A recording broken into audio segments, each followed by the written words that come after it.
Danfo offers unparalleled, curated, and bespoke tours across Africa for travelers seeking genuine cultural experiences, enriched with magnificent sights, sounds, and flavors found on the continent. Each trip is reliably curated to ensure visitors are gifted with an immersive and authentic adventure. Whether you find yourself strolling along the charming white sand beaches of Sierra Leone, feasting on the mouth-watering delicious foods in Senegal, observing or partaking in various aspects of the Isheshe traditional system Ifa native to Yoruba land, Nigeria, with Danfo, you will rediscover a fulfilling sense of kinship to the true heart of the motherland, her communities. Our core values focus on integrity, quality, safety, and sustainability. We are uniquely committed to assisting with the advancement of African infrastructure and promoting African businesses, so both travelers and the communities they visit receive beneficial exchanges. At Danfo, we understand the importance of connectivity, and we have created a model which provides bespoke experiences based on your passions or hobbies. With us, expect a long-lasting spiritual bond between you and your destinations. Live, love, Danfo, Africa. To learn more, visit danfo.africa.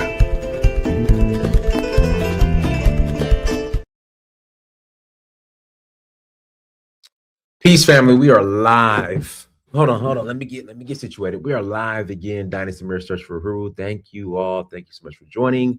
We are in Senegal. Cameras off though, but we are in Senegal in Dakar, having a great time eating yassa chicken and chebjin and the best jollof rice in the world right here in Senegal. Don't let the Nigerians or Ghanaians tell that tomato.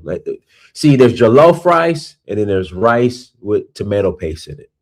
See, that's the difference between Senegal and Ghana and Nigeria. Again, there's jollof rice and there's just rice with a bunch of pepper and tomato paste in it. See, I'm Nigerian as well. And see, that rice is nothing but pepper with tomato paste in it. And so that's the difference between the jollof rice and that tomato paste rice with pepper over in Ghana and Nigeria. But anyways, hit that like button. Please hit that like button. Also, make sure you share and make sure you subscribe. Got a couple of announcements. Again, we're here in Senegal right now. I mean, I love Senegal.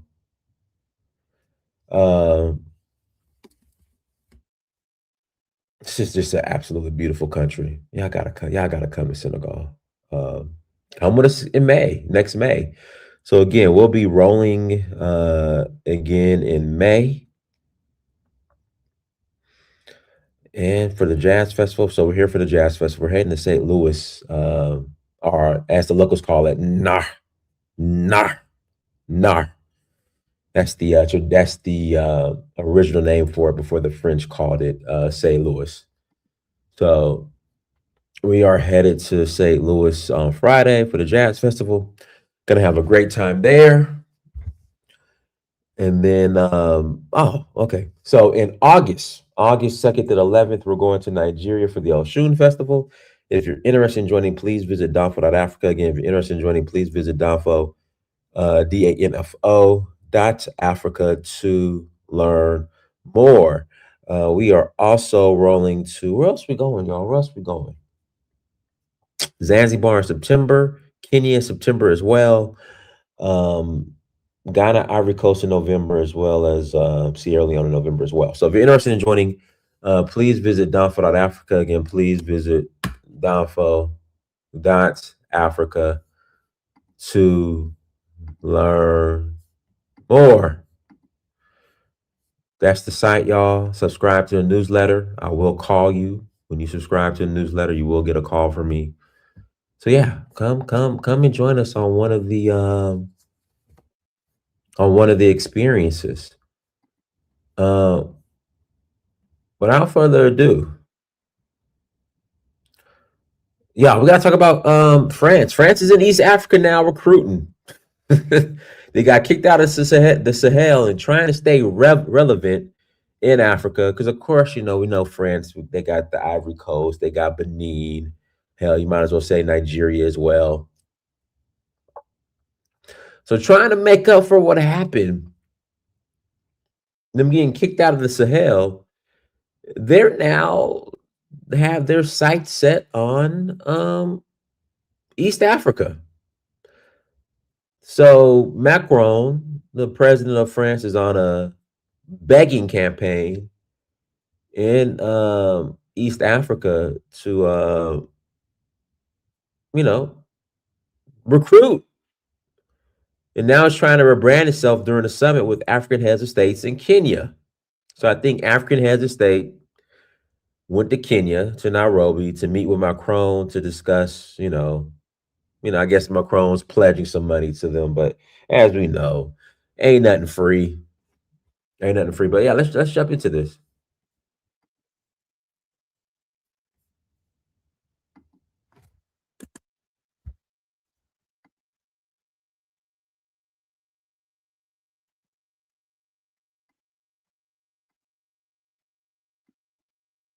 France has new branding for its relationship with Africa. Et en effet, c'est un continent que je ne veux plus que la France regarde d'un côté comme étant un précaré. We are now in the era of what France calls Africa Forward.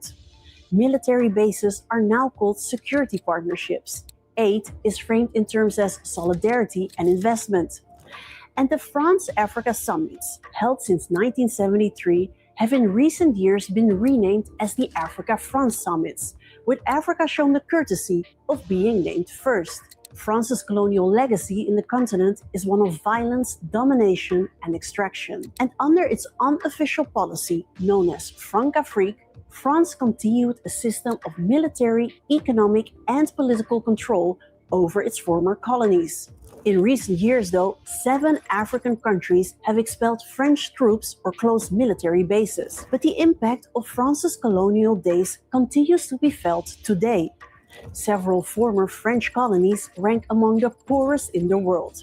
Even those that do relatively well, like Algeria and Morocco, aren't among the largest African economies. France also significantly influences the monetary policy of 14 of its former colonies in West and Central Africa through the CFA franc, a currency pegged to the euro and guaranteed by Paris. And France has long been accused of extracting resources from its former colonies and meddling with internal politics to ensure friendly heads of state. By choosing Nairobi instead of Paris for this latest summit, France is trying to show it's ready for a fresh start. Out with the old Françafrique and in with Africa Forward. French President Emmanuel Macron has been meeting around 30 African heads of state in Nairobi, discussing topics like innovation, partnerships, and investments.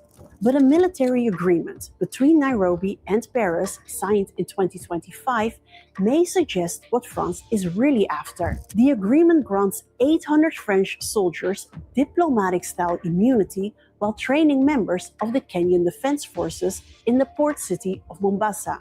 France calls it a security partnership. Critics call it neo-colonialism. Françafrique under a new name. They point out that France issues more deportation orders than other European countries, up to 35,000 people a year, mostly from former colonies. But that's no longer called deportation. Instead, France calls it concerted management of migration flows. Historically, Françafrique was also a cultural project. By 2025, 85% of French speakers in the world are expected to be African. And French officials have been open about how Africa's French speakers are seen as giving France an edge over other countries. We also have something that China doesn't have. We have a huge diaspora, and this is actually a source of opportunities for France. It's clear that France wants to try something new. The thing is, many observers say long after the Africa-France Summit has ended, it's unlikely the same will be said for Francafrique.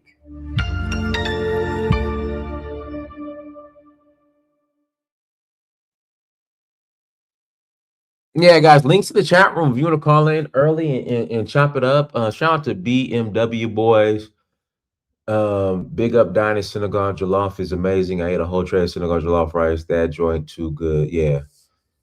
Yeah, it's off the chain, man. It's by far the best jollof rice in the world. They just kicked out Russia and parts of their local Mali regions. Yeah, there's so much. So I'm here in Senegal, and I was talking to my Senegalese friend today, and I'm gonna get other opinions on it. But to be honest with you, some of the Senegalese, they don't like the direction that Mali's going in. They think their leaders are young and inexperienced, including Traore. And then when Mali removed France, kicked France out, from what I was told, Senegal also had soldiers in Mali, and they removed them as well.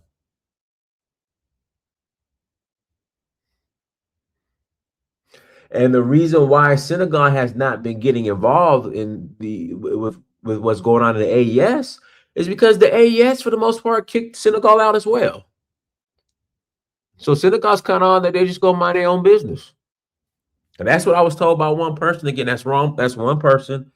But I'm gonna ask some other people in here in Senegal to get their opinion on the AES and the direction how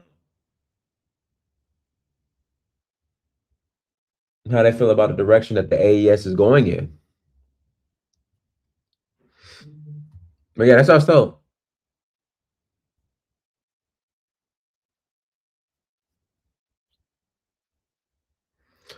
So that's what's going on. So yeah,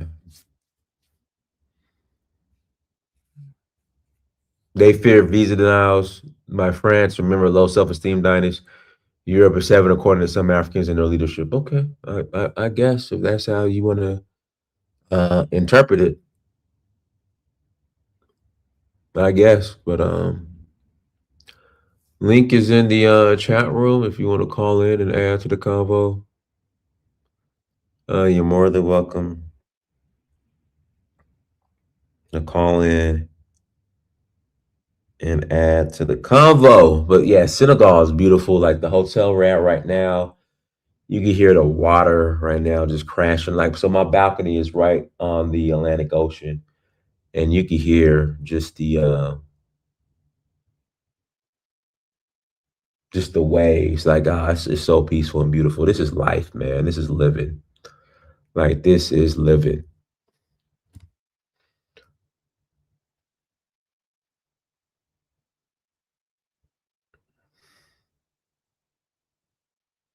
So yeah, France is a vampire in African continent. The sooner we realize this globally, the better. Okay, no, you're correct, but I wonder what these African leaders in Kenya, what their, I mean, they showed, they got summoned. I mean, basically, whenever whenever a European or American leader has these summits, it's like summit. It's a summit. So they're getting summoned. Basically to be told, listen, this is what we want, this is what we're gonna do, and what's up?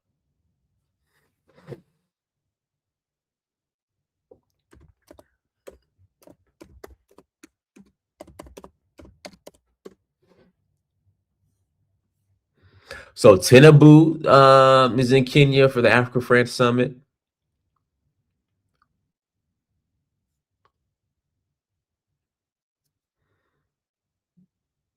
France wants to do business with the African continent. Macron presents France as the ethical partner with Africa. Oh my God, stop it.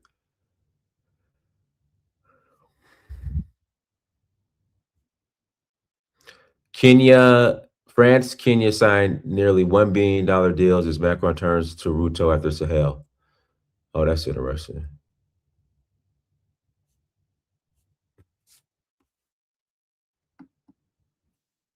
A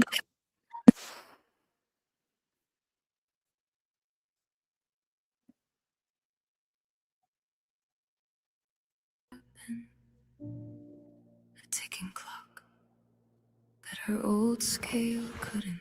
France is trying to rewrite its Africa playbook. After years of military setbacks and expulsions across the Sahel, French President Emmanuel Macron has now turned east to Kenya, where Paris is attempting its biggest African reset in years.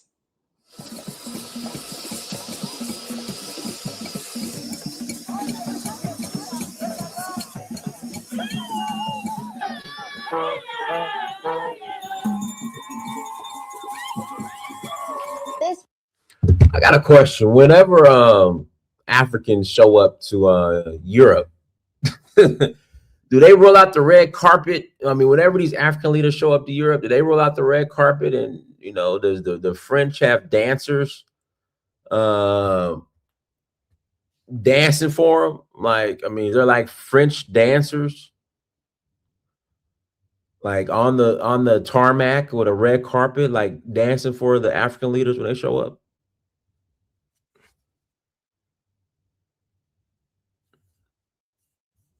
Oh, that's just the question I have. Was the scene in Nairobi this morning as the French president was welcomed by the sights and sounds of traditional Kenyan dance and music. Macron arrived in Nairobi after finishing his first leg of the tour in Egypt. The centerpiece of Macron's visit to Kenya is the Africa Forward Summit in Nairobi. For the first time since the summit was established in 1973, the gathering is being held in an English-speaking country. Over 30 African leaders and thousands of entrepreneurs gathered for the summit, and the results have been immediate. More than 11 agreements were signed during the visit, including more than $800 million directed toward modernizing the port of Mombasa. Nearly $100 million deal has been signed to improve Nairobi's commuter rail network, and a major expansion of Kenya's second largest wind farm, the Meridian, has also been inked. Nos engagements démontrent aussi que our commitments also demonstrate that France is leveraging its expertise in sectors critical to Kenya's growth and innovation: energy, digital, and transportation infrastructure, which are your priorities. That is why French companies are investing in and believing in Kenya's potential. We can speak for ourselves as Africans. And I want to say, and to congratulate President Macron for having the courage to recalibrate the relationship between Africa and France, to make it more inclusive. It's not about Anglophone, Francophone. Macron says the old system of French political and military dominance in its former colonies, often known as Francofrique, is over. Now, he says that France is now trying to rebrand itself as a business partner, not a post-colonial power. Macron also took a direct aim at China's growing dominance in Africa's mineral sector. He accused Beijing of creating dependencies by extracting African resources and processing them abroad. At the same time, Macron acknowledged that Africa is no longer France's backyard. This is a continent that I no longer want France to view as its own private domain, where business leaders would, in a sense, have all the rights or have all contracts guaranteed to them simply because it was Francophone Africa. That is over. Since 2017, that era has come to an end. But this summit is about far more than trade. It is about geopolitics. East Africa sits along some of the world's most important shipping lanes. With Houthi attacks disrupting the Red Sea and with global trade routes under pressure due to the war in Iran, the Indian Ocean has now become a strategic frontline for supply chains. This shift to Kenya is no accident. After French troops were forced out of Mali, Burkina Faso, and Niger, Paris is desperate for partnerships. Macron is now looking toward nations that he views as economically open and strategically vital to global trade. For Paris, Kenya offers something the Sahel no longer does: access without open hostility. Kenyan President William Ruto embraced the shift. Ruto positioned Kenya as a gateway for investment, security, and regional diplomacy. And that position matters. Kenya is already a major Western security partner. It works closely with the United States and with Britain. It is also involved in the Haiti security mission, and it has emerged as a key diplomatic player in Sudan and in the Horn of Africa. We understand as African leaders that we too have responsibilities. This relationship is not going to be one-sided. We will be expecting from France as they will be expecting from us.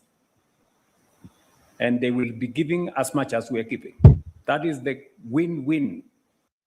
All right, let me read this super chat real quick. Baboliko 9354, thank you for $5 holla. Africans don't need France to summons them. Why they don't go and have their own union? What is wrong with these people? They need the money, man. I guess I don't know. At this point, I just don't know. I wish I had an answer.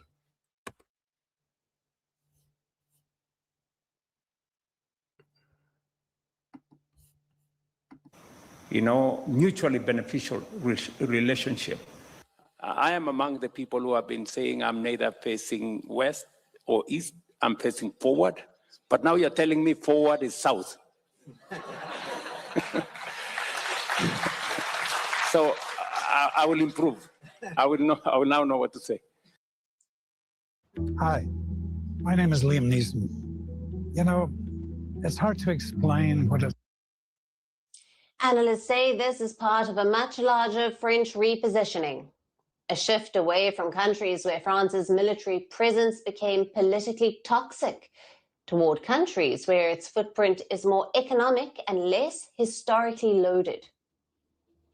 Feel like a rebranding of how France is positioning itself on the continent. So it's moving away from some of its former colonial powers, security partners, towards countries where it has more of a different footprint. But questions about France's long-term role in Africa remain. Anti-French sentiment in West Africa was driven not only by their colonial baggage, but also by deeper security failures and economic influence. And even now, Macron is trying to repair the relations with France's former colonies. The French president said that he hopes to reset ties with Algeria after months. The past few months have caused a great deal of harm to both Algeria and France. It is not in our interest to pursue this course of action or to adopt certain domestic political stances. But besides trade, investment, and colonial past, there were also lighter moments during the visit. Macron was seen jogging through Nairobi with marathon legend Eliud Kipchoge. But the French president's no-nonsense side also made an appearance when he suddenly stopped a youth event, calling out attendees for talking during a speech. Excuse me, everybody. Hey. I'm sorry, guys. But it's impossible to speak about culture, to have people like that super inspired coming here, making a speech with such a noise. So this is a total lack of respect. So I suggest, if you want to have bilaterals or speak about something else, you have bilateral rooms or you go outside. If you want to stay here, we listen to the people and we play in the same game, okay? Thank you. Macron's tour now moves to Ethiopia and the African Union headquarters. But the tone has been set in Nairobi. France is now actively trying to reposition itself in Africa's orbit, trying to compete for relevance. But a continent where Russia is expanding security ties and China continues to dominate infrastructure, the bigger question here is, can Paris really rebrand its role on the continent? Or is Africa already moving into a post-French era?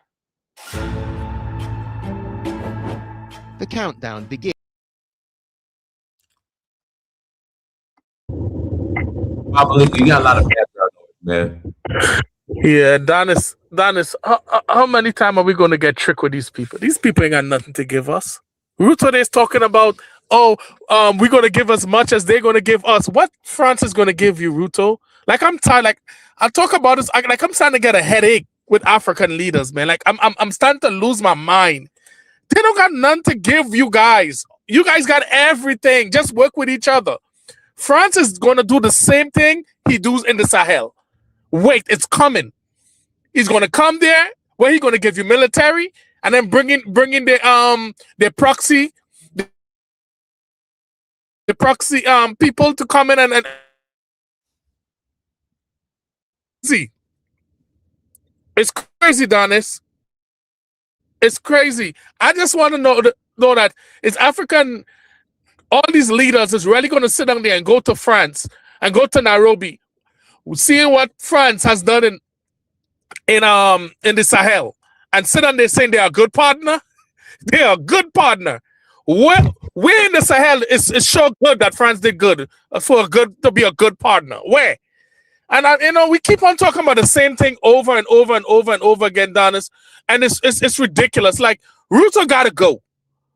He gotta go. He's a pure sellout for the Europeans. When the stuff was going on in Iran, he was. Babalika, you keep going in and out. You're on your. You hear me, Donis?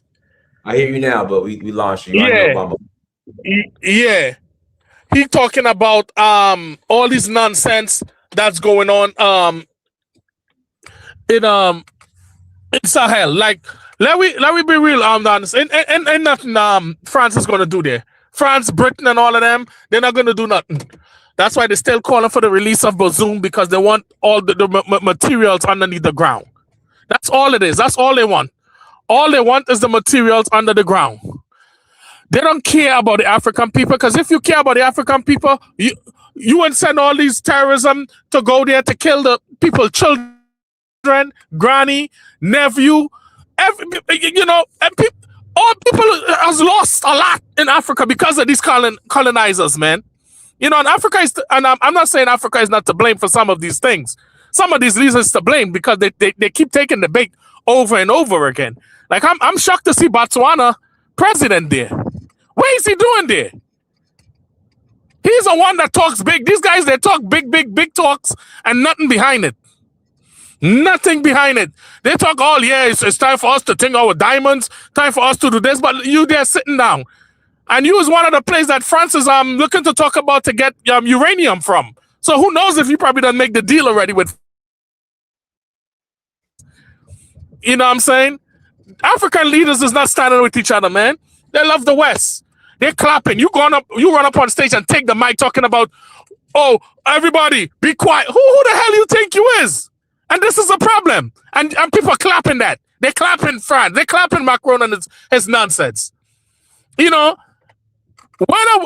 black people is going to start to love each other and start to work with each other and leave these people out of it. These people don't care about you. Trump said he's going to go to the Arctic down there in Greenland, and all them Europeans team up together and say, nope, he's not going to do that. They team up. They team up. When is Africans going to team up together? The same things over and over and over and over again with these puppet leaders, Ruto, and I'm calling all of them out. Ivory Coast president, Nigeria president, Ruto, all of them. Uganda president, you want to send troops to Israel. Meanwhile, your brother in the DRC is suffering. You won't send not one troop in the DRC, but you want to send troops to Iran, to Israel.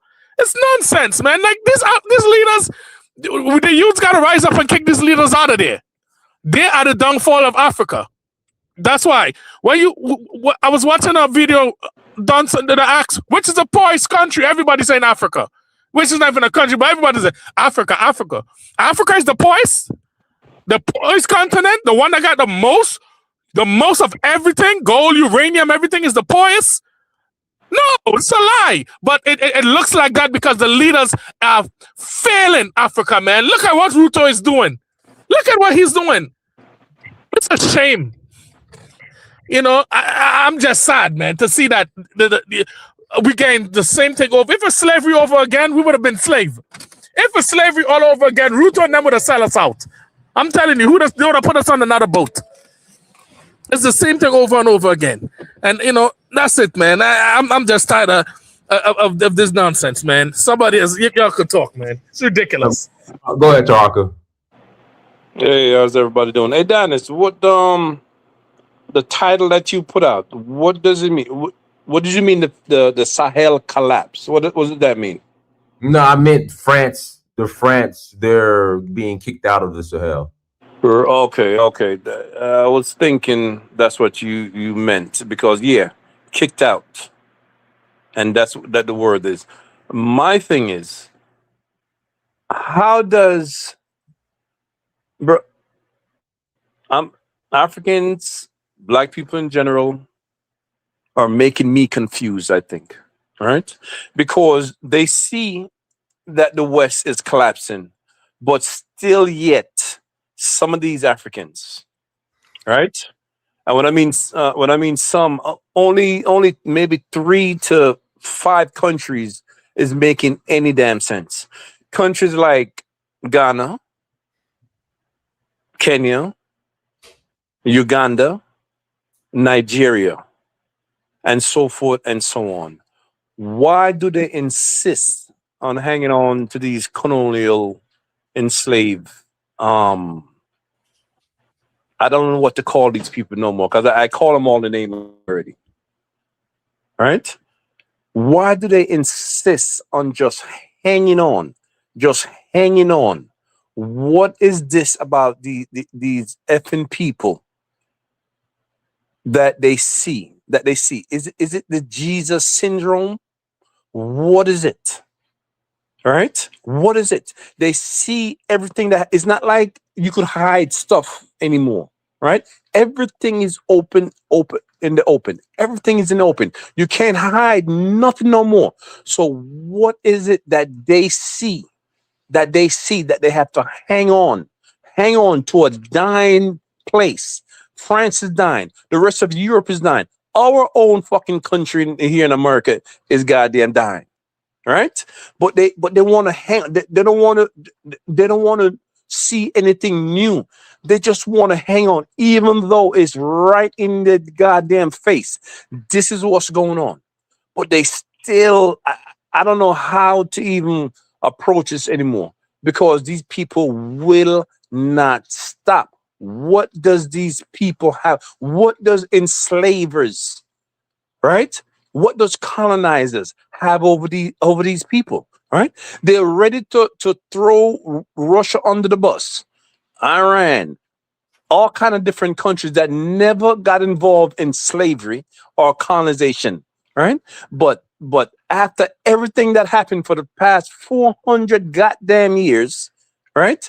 These people still want to hang on to these goddamn people.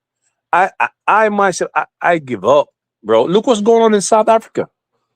Look what is going on in South Africa, right? In Uganda, the president, the president's son said he want to go to Israel, right? I help fight with Israel, right? To take out Iran. They said they could take out Iran in no time. Right? He's ready to send thousands of people to Iran, right? And he's going to take them out. Fucking Israel and America can't do shit with Iran. But this slave is ready to go send people to Iran. What a pathetic bunch of fucking people. Huh? What a pathetic. These fucking idiots is in getting ready to build a statue of Netanyahu brother in Uganda. All right? Did you hear about that, Dinas? Hold on. So the one that was killed in the raid, Right. they want to build a statue for him? They're going to build a statue, a fucking statue. All right? Don't you see these fucking people are deranged? Huh? 90% of black people in the world are fucking deranged. Okay? They are deranged. They have a deep psychological shit in their head. That's what I'm seeing right now. A deep no, they don't want to break free. They want to hang on to this effing shit. Right? They want to hang on to this shit. The people that gave them Christianity, the people that gave them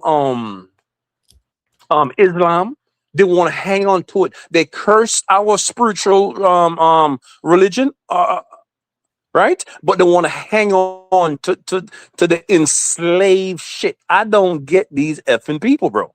I effing give up. That's all I'm gonna say. All right, go ahead, Nigel. Greetings, Dinas. Thanks for having me. Greetings, everyone on the panel and the chat, and to the viewers. I saw some videos of Macron, how he was talking and addressing the audience in Kenya recently. I don't think what he's doing is wrong when you look at it from the point of view of his country. That is what he's supposed to do, to make sure if they lose one leg, they use the other leg to try to steady themselves. And this idea that the West is falling, I think what is happening is basically the rest of the world has a chance to rise, which includes Africa. That's all it is. It's not that they are falling. They are not falling. If you look at history, it suggests that superpowers of the past tend to endure for a very, very long time. You imagine Rome existed 2,000 years ago, and it still exists today just fine. The Ottoman Turkish people are still relatively strong today. They are still some of the leading countries in the world today. Even Iran is one of them. So they tend to endure. The question you have to ask yourself is, what does that mean for us? Are we rising? And some people will suggest that we are rising. You can see some move within on the continent, economical and cultural changes that you can say, okay, there is a bit of a move here, but we've seen it in the 60s and 70s before. For me, that is not strategic, and that is a real core of the problem. We tend to rise economically, we tend to become more, globally recognized culturally, but not strategically. We are still nowhere to be found in any of those places. So for me, what France is doing right now, they are just doing what they do best. And I have to say this thing about Europeans. They are very, very humble when it comes to seeking power. They don't care how they have to bend over, pretend as if France is a major power. People should forget that.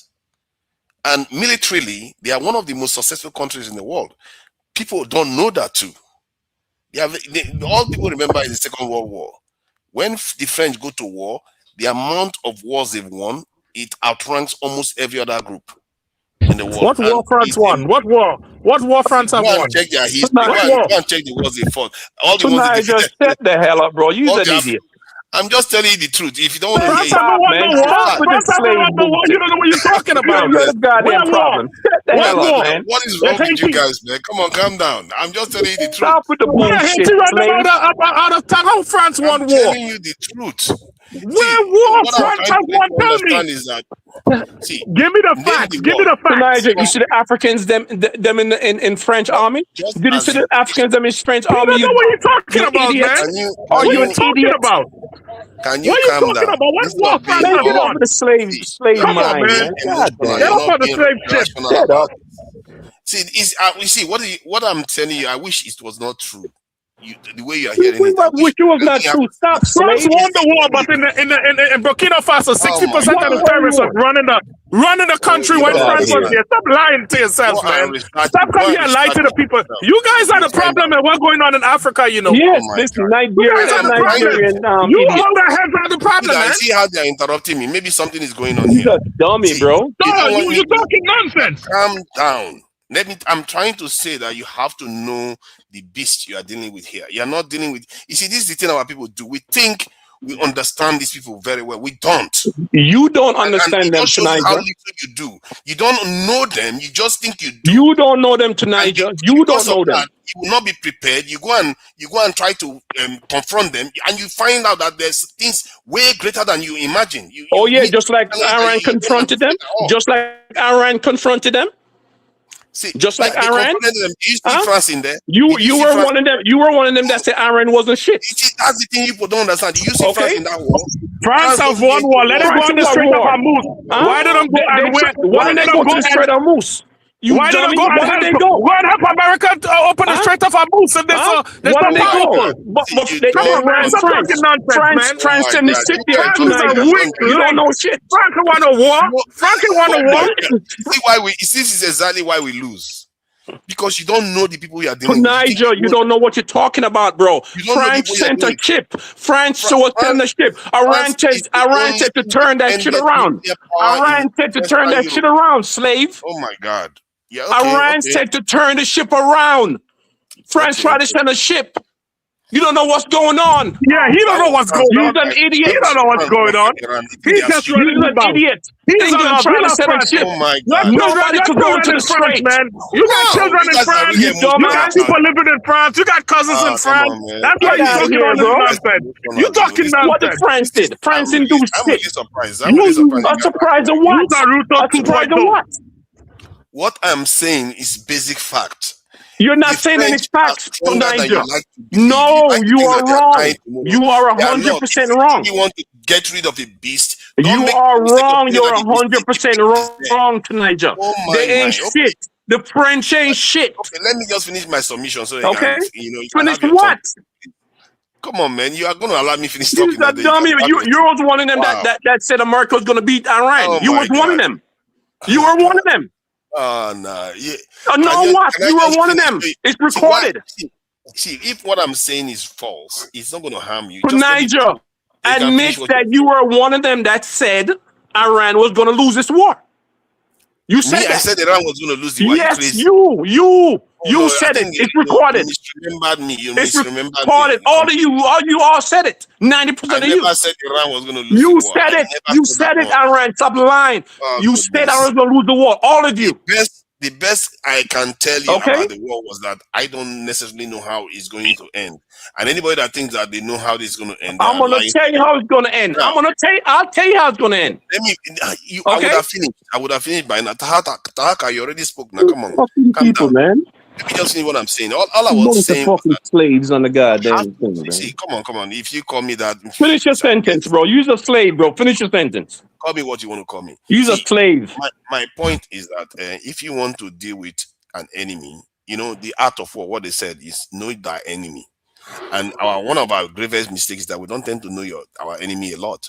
Most of us have not even bothered to study the French and their history and the power that they wield. We just think that they wield power over Africans, and that is the end of it. The French have power even in the US. Do you know they helped found this thing, helped US get independence? You guys don't know how deep this is. What did Haiti do? Did Haiti help? Did Haiti help? What I'm saying. Did Haiti help? They helped Haiti defeat the English. They helped Haiti. France helped Haiti? Okay, get off the fucking panel now, bro. You're an idiot. Get off. Get off. Be quiet. Get off. France, you gonna tell me? I'm from Jamaica, bro. Stop being childish about it. You gonna tell me? Because they Tunaja. Use a goddamn fool. Where the French defeated in 80 with Napoleon leading the troops?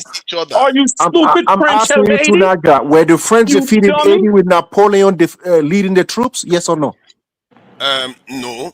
When when Napoleon fought the French too, other European allies also helped Haiti to defeat. This is how the game Okay, is. okay, Tunaja, Tunaja, you know what I'm saying? This guy don't know nothing, when bro. the German moved to France, did General de Gaulle run away and imply all these colonies to come help the African colony to come help them fight the German? I didn't know this one. The point I'm Okay, making is go listen. You guys are I'm not. making is a You very simple point. I listen, don't know how many Tunaja. I wonder. Listen. Let me make this point before you finish. I want the Anglophone African to listen to this. You guys don't know the French. But when we listen to you guys, we know you don't know them. You didn't even know about that. Now, General de Gaulle, he ran away. He was a coward. He ran away from the German. You see what I'm saying? And he relied heavily on the African troops to help France fight. And when they won the war, you know where the African troop, where they put the African troops? They were nowhere to be found. They hide them from the French people, so they don't see them. That's how these people move. So all these battles that you are talking about, they didn't win them by themselves, bro. They did not. They didn't win. Two people win the war. Black people from America, from the Caribbean, from Africa, won the war along with Russia, the main country.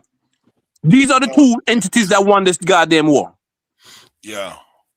See, so you understand that sometimes, like the way Ukraine is now fighting Russia, America helps Ukraine against Russia. That is the context I'm talking about. In the past, what has occurred in the past. This is why I keep saying you need to study your enemies. You need to study. You need to study. What? You don't know shit. Talk about the French.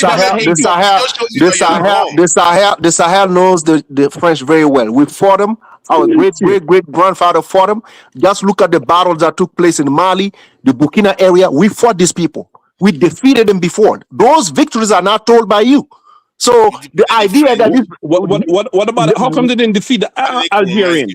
Did they defeat the Algerians? They did not. Guess what? No, did they finish? They lost to the Algerians. They lost to the Algerians. Tunaja, another question. Tunaja, another question. No. When they fought Algeria, which country backed Algeria, Tunaja? Do you have an idea? The British probably, and all the Russians. Mali. Man, Tunaja, bro, you don't have no sense. This thing Algerian too now. Mali was the number one supporter of Algeria. Do you see what's happening right now? They also had support from the Soviets too. Okay, but they really rely on the Malians back in the day. No, that's a fact. But Malians are a lot militarily weaker than Algeria. Okay, but this is where we have to begin building on. And you have a point on that. But if you wanna go back to the past, I would suggest you read your history. I know. We were never. Listen, Africa was never. We were never afraid of the French. Every time they try to fight an African kingdom, they always bring our auxiliaries with them all the time. They don't come by themselves. They win one tribe, they bring the other tribe with them to fight another tribe. That was the tactic on the continent. They never fought a kingdom by themselves, 100%. They don't have those victories in the Sahel. They don't. Just go back to history in Mali, bro. These people fought them for months, many victories. No one talks about it because they don't want us to talk about it. But St. James, why don't they send their military to Burkina Faso, Mali, and Niger? Send them there. You big and bad, send them there. Why are you going through Ghana? Exactly. Why are you going through Nigeria? Yep. Send them. Exactly. Send them over there and see what happens. Tunaja. The idea, right, that you come on here, right? You always use the we, W-E. There will never be a we in Africa. I'm being honest with it. I thought about it. I was happy that will ever happen. But the way I'm seeing people move, especially even Nigeria, I can't fathom what's happening. But I have to come to my senses, right? The we being used here. Me as a Sahelian, I have to go reach out to my people. The people that are from my kingdom, I have to go look for them. I can't look for nationality anymore. Because you see the disrespect. Tunaja, let me finish. Let me tell you something. Let James finish. A French president coming on our continent, calling another president a putschist, right? Our continent. And nobody can address that.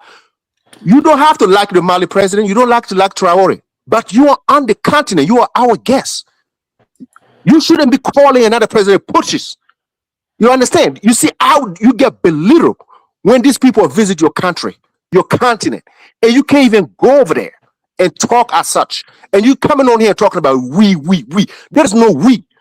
Again, and then when he came on here, no. That's what I told you. You don't know history. He came on here. He said, "Oh, he's 58 French soldiers died in Mali trying to protect Mali." Do you know how many of your grandfather died for French, for the French government, for the French country as a country? Do you know how many? That's a fact. People can't even push back on that. And he's telling you in your continent that you have to be grateful they came in here and fight for you, and you are sitting there clapping. Tonight, we can't do the we. We cannot. Everybody got to be on their corner and defend themselves like where we were in the colonial time, so we can get to something. I can't believe that Africans are still sitting here and accepting this. We cannot. And Danis, let me land my plane. Danis, you are in Senegal. You are in Senegal. No. Let me land my plane with Danis. Danis, you are in Senegal, right? Yeah. You keep telling me that you have a connection that is telling you about the Sahel. Please let them click the link so they can talk about the Sahel if they are very knowledgeable. Because I have something. I'll see if he'll come on the show. All right, I would appreciate that. As we speak, right? I'll be honest, say James. So thank you. I spoke to a couple of people these past couple of days, and starting off with Mali, they were like Senegalese were actually in Kidal, and the Mali kicked them out. No, that's a lie. I want them to come on here. I want them to lie. Since you are trying to in Mali removed them. Since you getting the information from them, I'm not going to push back. I'm not going to push back. No, and they say, James, they're saying that's why Senegal has been hands off when it comes to what's going on. That's another lie. When they come on here, I have the information. I'll guarantee you they would not repeat what they said to you. And again, you said they're not happy. We are sitting here watching Jomaifa and Sonko going at it. So who are there to talk about the Sahel? They're not even getting their president, their prime minister. They're not even getting along. No. They're not even getting along. It's minister from Senegal as we speak. Right. A minister from Senegal spoke up. Hold on, Babaliko. Let's say James finished. I got to pass it to CD. Right. They're not even getting along. Jomaifa is trying to stab Sonko in the back. In broad daylight, we see it. We already called them on that, right? We called them on that when they took the meeting with the former president when he was leaving. Everybody in the Sahel knew that Jomai was going to stop Sonko. We told them that was going to happen. They pushed back on us. They say we don't like them, right? Now you can see in broad daylight. Jomai is a plant. He's going to betray Sonko. If no one wants to listen to it, just watch how this thing is going to unfold. So Jomai is going to go ahead and do it. There is a right. Let me see. This is why. No. There is no. Can you allow me, Tunaja? There is no we in West Africa. I'm going to leave East Africa out of it because there is no we in West Africa. We got to come to the realization that we are too separated. We are too tribal. Listen. When you put your interests before everything else, we are not brothers. Like I said, these guys would travel to Kenya, right? None of them just drop by in the side. No. Listen. Go to Mali. What are you doing here if we are not brothers? What are you doing here? No, you call brothers and you stab in the back. And so, listen. If you stab me in the back, why would I call you a brother? Mali. No. Why should I call you a brother if you are stabbing me in the back? Why are you here? This is what are you talking about? If you are you just no. Listen, I gotta pass the mic. Let me pass the mic to CD. I know where I am, Tunaja. You don't know who you are. I gotta pass the mic to CD. Go ahead, CD. Hey guys, how's everybody? With the situation with France is nothing about trying to steal from Africa more. This whole thing was just set up. That whole, thing that's going on in Nairobi. Reuters is fighting for his political life. At the same time, France also, they have lost grounds. So they have to go to the English part of Africa to show that they're doing something good. But since the Kenyans are, being watched by the Westerners, I've been there. I know how they love white people, But now they have faith in West Africa. They know the Sahel is standing up to France. This whole thing was just set up, right? Their target was to kill the defense minister of Mali and show weakness and just call all these, puppet leaders to go and have a drink with them. What can France offer besides Louis Vuitton? Tell me one thing France can produce. Their former president said it, Jacques Chirac, that without West Africa, if West Africa can cut all their resources from France, France would be a third world country. Their That's former a president fact. said it. That's a Right? fact. They survived from Africa. I have family members that fight for France during World War II. Right? We have West Africans that fought for France. But because most of the people that are from the English part of West Africa, they, you know, first of all, the British were even more brutal than the French, right? If you look at the population of Nigeria compared to any of the West African country, because they were brutal based on the population of certain country, right? So we don't talk about that. So now when they see white people, they try to run after them. But the West African, they understand the French. French cannot offer anything to Kenya, Nairobi. They will not offer anything to them. This is just a propaganda. This is for merely to show the weakness of Sahel because they have killed Malian defense minister. And now they tell all the leaders, if you don't follow us, this is what are going to happen. It's all political. They all linked.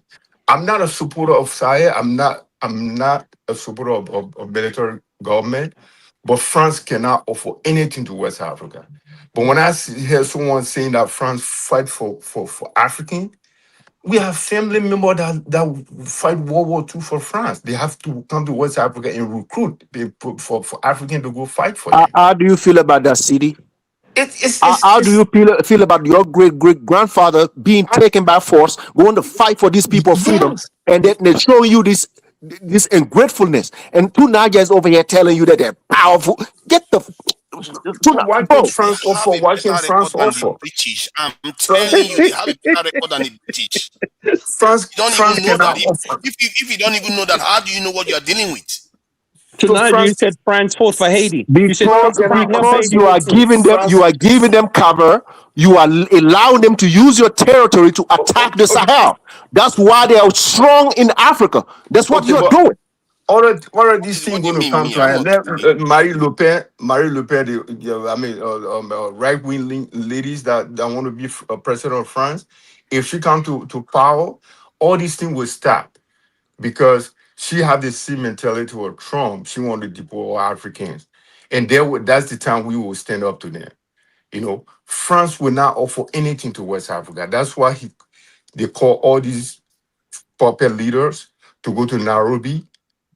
Rutos is a failure already. He knows his political career is at risk. But next year they're going to kick him out of leadership.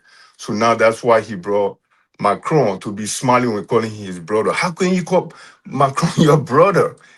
And then Antonio Guterres, they call. I don't mean to cut you off. Have you listened to Macron tell people he has no friend? Yeah, he did. He did. He has said it This several is times. the behavior we're talking about. So, Have you so heard him I'm say the world is becoming like a jungle, and if you are not strong, you're going to be eaten? Have you heard Macron say that? I and heard him. even if you talk about Senegal, right? Songo was the right person. He made this guy popular, the Jomai Faye guy. His second wife go to school in France right now, right? They had a similar goal. Their goal was to keep France out and have different options to bring other countries to invest in Senegal. What he did, because he's so corrupt, he sent his second wife to France to go to school. At the same time, he's accepting money from everywhere, pocketing the money. He's even worse than Macky Sall right now. But Songo is frustrated because he made this guy popular. He was nowhere. This guy was a tax collector in the street. If someone is a tax collector in Africa, you go from Lebanese to another Lebanese to and pocket the money. He had no experience. He's running around with chicken with no head. And Senegal is in trouble because right now he's taxing the Senegalese everywhere. And now they are crying because they have no means to furnish the resources of the government. They are struggling, right? So this whole meeting is in Nairobi is just a propaganda, just to show the weakness of Africans. That's what it's about, right? That's why I think Algeria did not attend, because whatever Morocco is, Algeria would not attend, right? So this whole thing is just a setup to show the weakness of Africa. France will not offer anything to African, not at all, But this struggle is to show that we are really, really weak. Seeing powerful country like Nigeria running to Nairobi to go work on a kid like Macron, that's a shame. That's a shame. No, France will not offer anything. CD, Tell me you're one wrong. thing France can do. You're wrong, CD. They got wine. They could offer wine, French wine. Look, French wine is Louis Vuitton. Tell me one thing that they can make. Tell me one thing. I have a co-worker. He told me when he went to France, he went on the audit, right? He went to a restaurant. For him to have a good food, he got to go to the restaurant 3 times Hello, for him to Dennis. follow his belly. That's Hold how on, the hold on, French work. Louis, hold on. CD, you got 30 seconds. I gotta pass them out to Africa to V. Everything that we're going through right now, everything that is going on in Nairobi is more of a propaganda. Rutos is fighting for his political life. At the same time, Macron also, they have lost important part of West Africa. They have to go show to the French English speaking part of Africa that they can offer something. They can't offer anything to Nigeria. They can't offer anything to Nairobi. It's just a waste of time. But I'll learn for now. Thanks. I'll go ahead, Africa. Yeah, greetings to everyone. Nice to see you back, Dennis. I hope Senegal is going well for you. Oh, it's great. Yeah, wicked. Beautiful country, man. Absolutely stunning place. Greetings to everyone. Great conversation as always. I'll start from where CD landed. I agree. Kenya is a very funny state. Kenya always have been like this, throughout history, and they have this how they call it. They have this white savior mentality. It never stopped, and they still are like that. If you meet a Kenyan guy, you understand where I'm coming from. Look, the French are diminishing in Africa. The European Union are struggling. Okay, as I said the last time, the energy sector. The problem Europe is facing at the moment is energy. Energy is their biggest problem. They have this AI coming in, and they need enough energy to compete. And now, you got the uranium that's been thrown away from them. The oil sector is slowing down. Those pipelines going through, into Europe. A lot of this region are becoming unstable, and obviously we know the brothers in the AES are rejecting them. So they're looking for different strategy. They're knocking on different doors. It's obvious. They're trying and they're trying and they're trying. They always play the same old game. What they do, if they cannot defeat you, they will use the other brothers. They'll try to use the Anglophone against the Francophone. Most of these leaders, the way it seems like, when I look at the room, because sometimes you got to study the room, okay? These leaders that went there, they just went there to collect and go. I don't think they're taking Macron serious anyway. Simple as that. I don't think any one of those African leaders went there and to say, yeah, I'm going to take Macron serious. Whatever money he's going to offer me, I'll take and go. That's how it seemed like to me. Because he's not going there to offer anything. They ain't got nothing to offer to us anymore. These people they have shown their true color in and out. We're tired. Europe is going to the right. They have shown us that they don't want nothing to do with us. They're voting, they look at their voting pattern, they're going right. It shows they want nothing to do with other people. They just want to support themselves. Let them do it. But just please leave our mineral resources alone, leave our countries alone, leave our people alone. If you think you can do it on your own, so be it. Just do it. Africa. That's why we told the Kenyan. Why is he talking about the Sahel? He said that we want to do things our way, right? And they have no problem with it. as you can see, who's having a problem, who's having a bad breakup. Not the Sahel, that's them. They're the one talking about us. They're the one who try to, prevent us from, reaching our, objectives. We're not doing that to them. So what does that tell you? Like you said, even they try to access the gold in Burkina Faso and Mali. We kick them out of it. Most of these people are now coming out and telling you all the backdoor dealing they were having the French, trying to give them contract, to, undermine other companies. Everybody's speaking now. There are ways of doing business in the Sahel. We know of it. Even the energy, we know of it. We're not talking about that just because we hate Kenya. We are just telling you, guys, we have a record. Look at the record. That's it.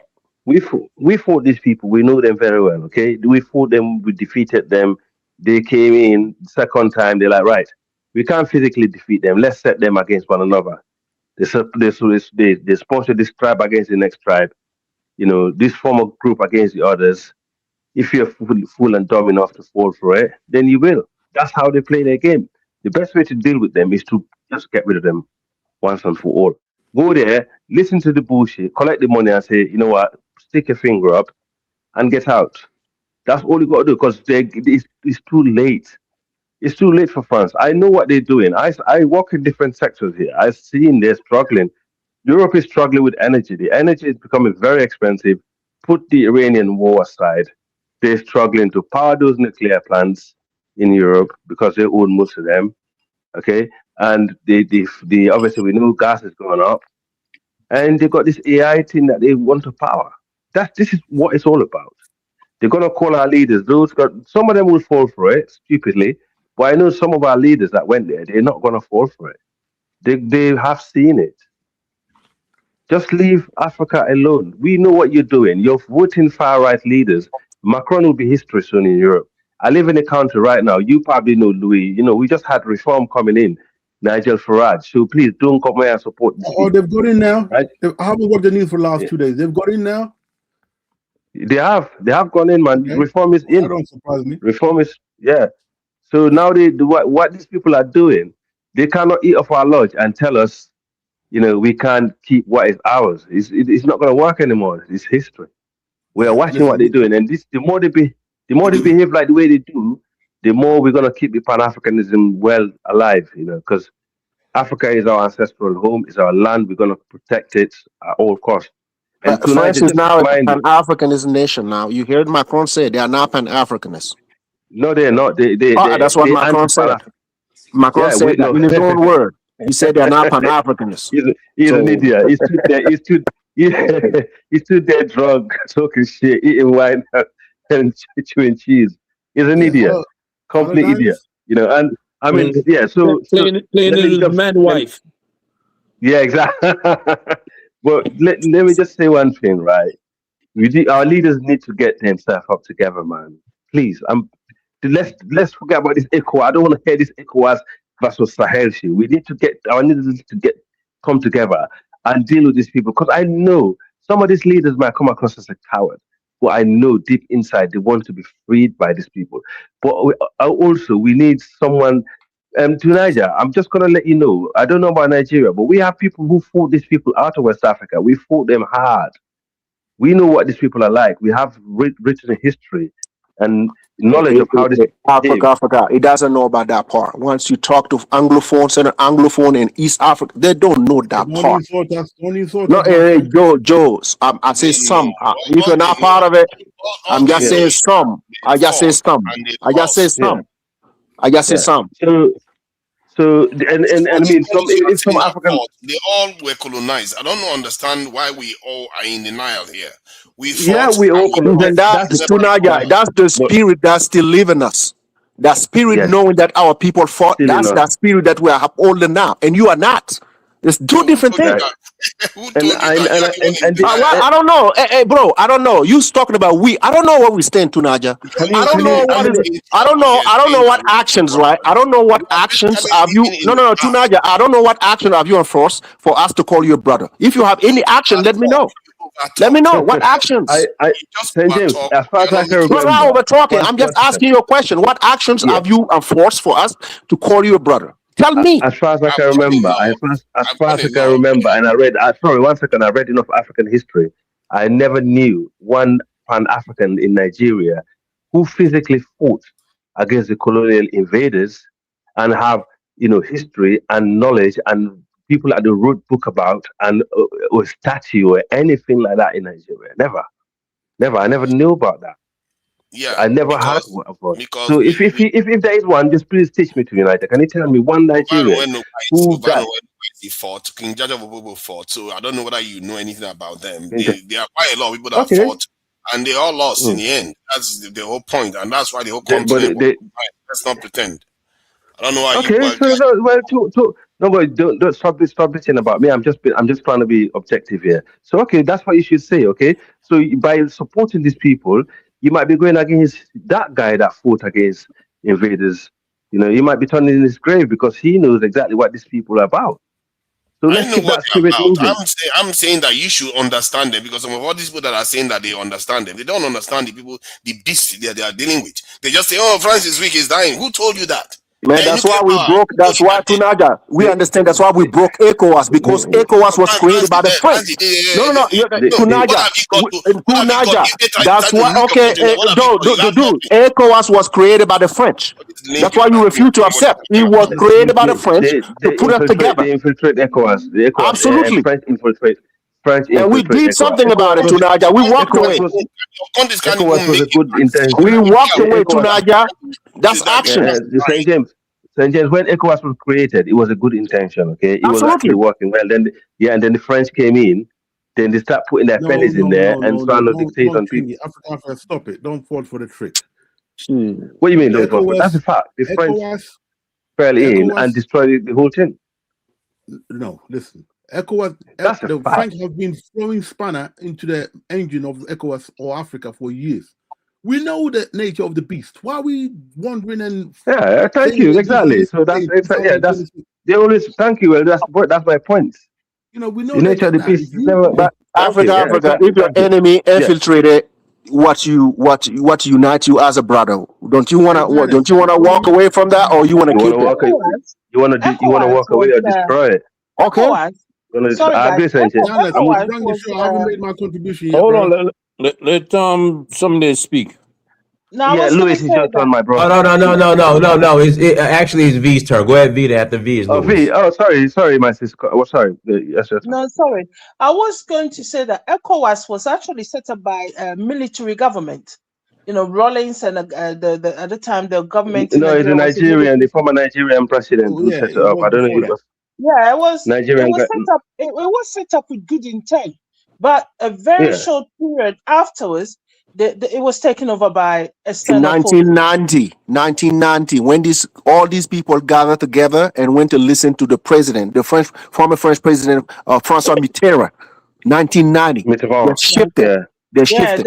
Then it was taken over by external forces, and all the plan they have in place went by the wayside. The ECO, the only thing that they managed to hold on to is the free movement of ECOWAS citizens and even the free trading.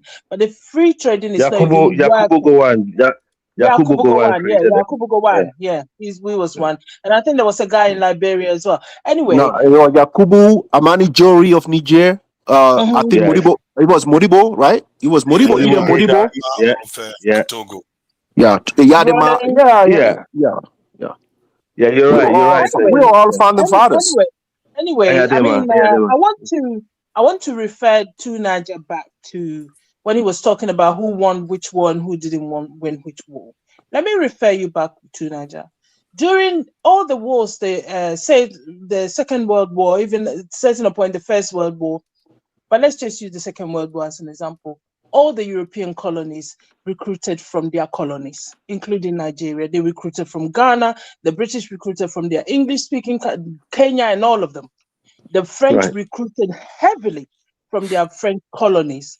And what was so upsetting is, they put those guys that they recruited from their colonies, which is the black, even including the African Americans that were also fighting from the American side. In the front. They put them in some of the most toughest battles. Yeah, they put them in some of the most toughest battles, and these guys stood there, they fought, they took all the pain and the brutality, and sometimes they won some of those battles. But guess what? They were when the slaughtered. war was Many were over, slaughtered. yeah, when the war was over, they wrote them out of history. Yep. They took them completely out, and they sent their soldiers marching up in Europe, assuming that they won everything. And they were running But like that isn't- cowards to Britain. They were living in Britain. All their leaders, Yeah. including you know, they recruited from the Macron. Caribbean. They recruited from the Caribbean. They recruited heavily, and they rely heavily from their colonial. The British, they were called the Commonwealth, whatever, and the French also recruited, and they rely heavily on these recruits from their colonies, and so they didn't win the Second World War by themselves. They didn't win. The French didn't win colonial. nothing. They were defeated in the Second World War. The Germans walked into France. You just go on YouTube and Yeah, watch. yeah, exactly. Anyway, yeah, that's absolutely right. They were walking there like within a few weeks. Yep. They took over the country. Yeah, they And- didn't want and to they get have their to- houses damaged or their And that's when cars blown they up. They came ran to away. the African countries to recruit heavily from places like the Sahel, the Senegal Bay, and all those places, Central Africa. And when they took those men and they put them in some of the worst battles, apparently, and these men held their own, they fought. And when they came back, what did they do to them? Even demanding their pensions that they were due. What did they do? They massacred them. You know it's horrible. And let me also tell too, Niger, right? From time immemorial, these people have depended on black men to fight their battles for them, right? It started with the Arabian Peninsula coming over across when the Romans took over the North Africa, and the people from Arabian Peninsula came over. They told those black Africans that were there, and the North Africa was black African. Let's not beat around the bush. They told them that, first of all, they came. They were talking about religion and other stuff, and they told them that, listen, we're all brothers, you know. And those North Africans, they were battling the Romans, you know, and the Romans, they battled them, they stopped them at some point. They came all the way to places like modern day Sudan, and you all know the legendary woman, the queen called Queen Candida, one-eyed queen, that she took her army and defeated the Romans. Queen Adam Emir. Yeah, the Candaces. Is more than Candida. one. Is more than that one. was her name, Queen. I think it's a Candice. They say Candice. Yeah, now, but one I of the think her name was Candace. Candida. Is more than one. Yeah, but there was Adamiris. the one I'm talking Adamiris. about. I'm talking about the one with the one eye. Apparently, she Queen lost an eye. Adamiris. Queen Adamiris. Okay. Anyway, and Aramina. I'm saying it wrong, but yeah, she stopped the Romans at Sudan. Okay, now the Arabians came from the people came from Arabian Peninsula. They said we have this new religion. The North African, the Africans, they were fed up with the Romans. So anybody that came in, we will help you beat the Romans, and they did. They joined in mass. They fought them. They defeated the Romans. They kicked the Romans out. The Arabians then came in mass, started coming in mass. They, using the religion. Many of them converted willingly to Islam.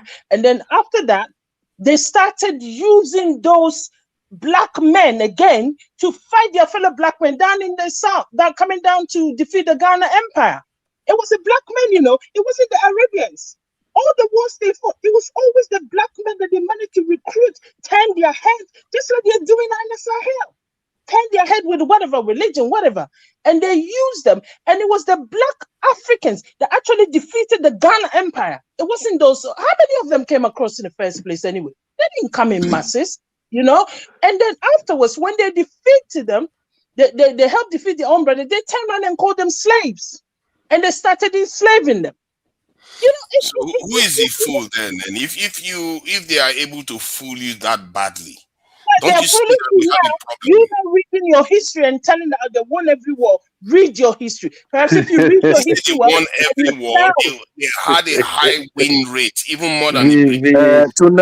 The French did not listen. The French did not win. Speak less and read more. Listen, the French may have won some wars, but they did not win every war, and they didn't win what. Of course, they did not win every war. Nobody wins every war, but they won.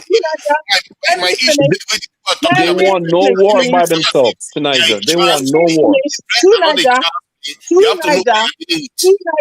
To Niger, the French, they were defeated many times by the British. Okay, they were defeated by other European. Waterloo. Well, Yeah, Waterloo. They were defeated massively. When the German came to France, they didn't even fight. They run away. Yep. They didn't even put up a fight. To read your they run away very well. Often they will use your fellow black men of history to do their fighting for them. Like Africa said, they convey. Usually within every geographic area, you find certain tribes that they feel that this group of tribes are dominating them, and they don't want to be dominated. Which is natural, it's human. Listen, left to the Africans alone, we might fight, we may battle, but we resolve it. But that is when they will go into that tribe and tell them all sorts of things, manage to convene them, get them around them. The French didn't win any battle in West Africa. They were using a group of other Africans to fight other Africans. Just like oh my God. Come now. on, man. Why do we do this now? If they she's right, Nigel. That's a fact. If they don't have to fight themselves, then how did they? If only words is all they needed, that shows how weak we are. That because in Europe they were. But the way you sounded, they're graded this, that, A, B, C, D. You yourself you don't understand the French. Like in Europe, they kicked ass in Europe in the last 400 years. You guys don't understand what you are dealing with. You don't know about the history of Napoleon. You don't know about all this that they've done. I just assume that they're just a weak nation. It's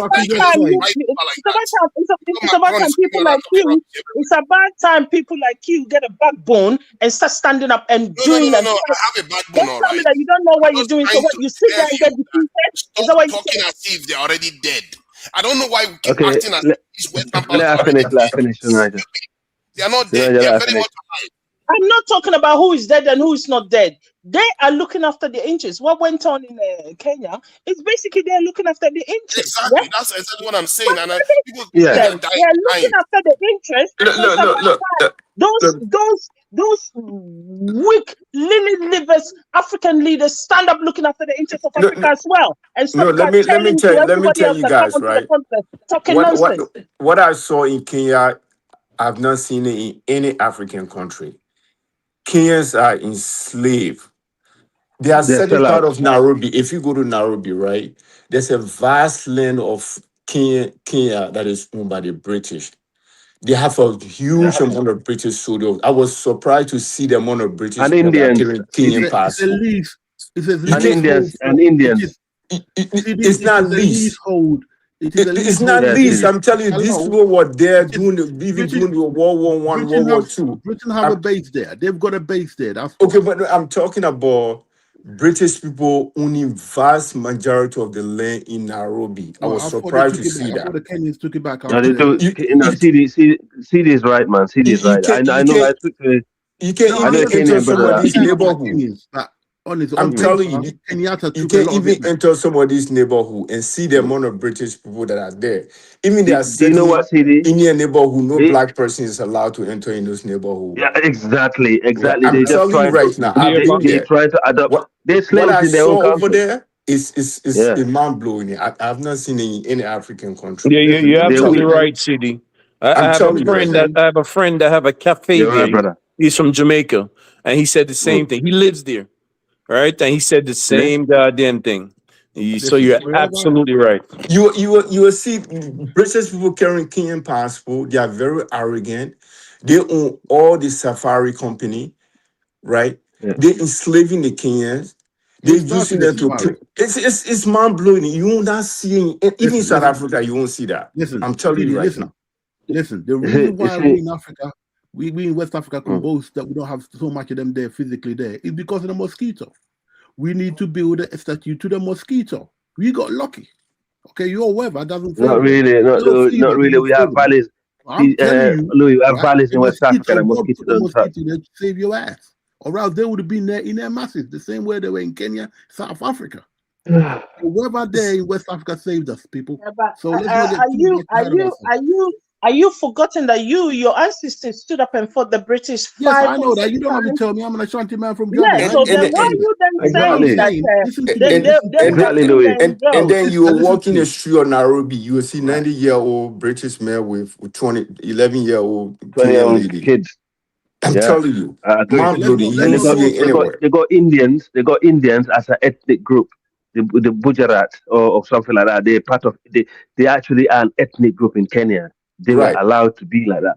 Can you imagine that? And not only that, you can't even enter their neighborhood. Nobody is allowed to live in the Indian neighborhood. Certain part of Nairobi. Well, that's the you Kenyan won't people. see it anywhere. You make the law. These are dusty places, man. These people are dusty. They, regardless of the infrastructure they got around them, they don't own nothing. Their economy is owned by foreigners. By foreigners. That's the reality. Exactly. Yeah. It's So they're just unbelievable. workers. They're workers in their own land. Even the Indian guy that was indicted here for corruption, they nearly sold their airport to this Indian billionaire, but the guy was involved in some corruption on Wall Street. I think they arrested him.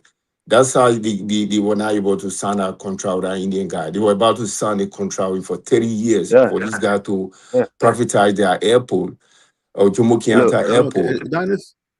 Look at the FBA. Look at, like, for example, African Americans are trying to get land in Africa. Yeah, if I guarantee, if they go to Kenya and say, "Can you give us a land?" They'll be like, "No, we don't have enough space," but they're happy to give that to the Indians and actually give them and accept their ethnicity to be part of Kenya. This is how the custom black climate. Yeah, look what the South Africans Exactly what the South Africa. Exactly. Look at that. How disgusting it is.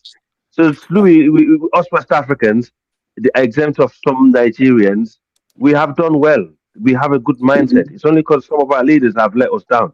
Okay. Okay. Let me make this point. No, you won't. I haven't made my contribution yet. Can you put Tunaja backstage, man? We pay for it. Bro, it's Louis Vuitton. It's Louis Vuitton. Can you just stop? Let me just say this. See, you know, Nigeria is the most. Hold on, what happened? Who needs to be put backstage? What happened? They're gonna pay you to put Tunaja backstage. Sir James is what. So, see, let me say this. You know, Nigeria is the most selfless country in the world. Like, not only in Africa, the most selfless country in the world.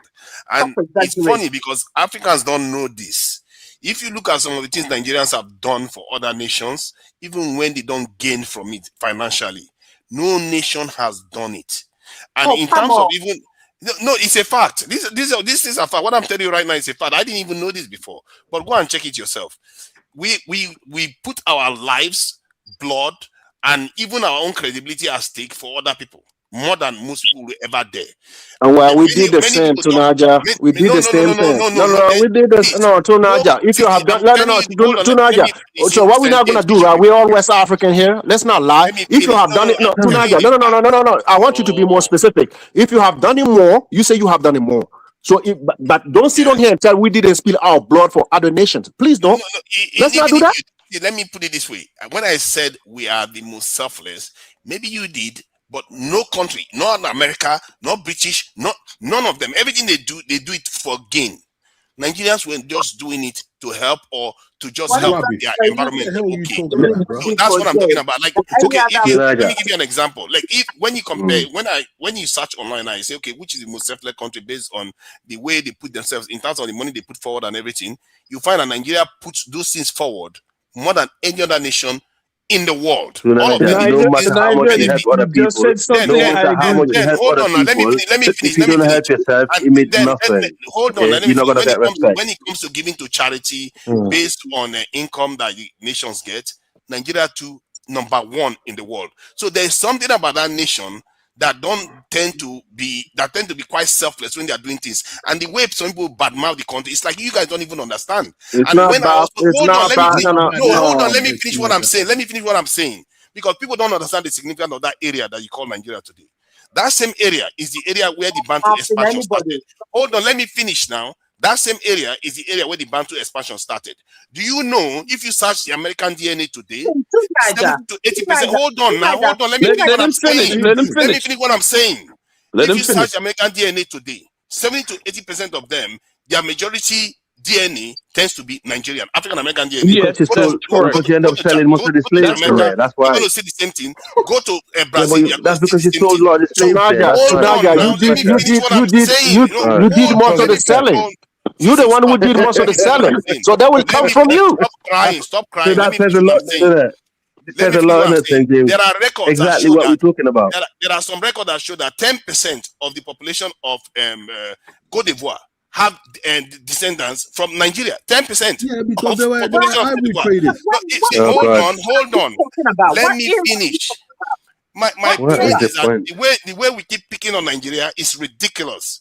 No, the most selfless nation, Who's picking on Nigeria? Who's picking on Nigeria? Many of Listen, you, listen, Tunaja, I've seen it. I've seen it on the chat. They say, Nigeria is a sellout. No, Tunaja, look at all the chat. They are going after every other country. They are going after every other country, not Nigeria only in the chat. Please don't get emotional with us over here. Please don't get emotional. Black people do this a lot. No. They pick on each other. They pick on No. When the Nigeria is the only sellout country in the world. Tunaja, when the AES is being attacked, I don't come here emotionally. I come here and defend our record. That's what I do. First of all, Tunaja. No. Tunaja.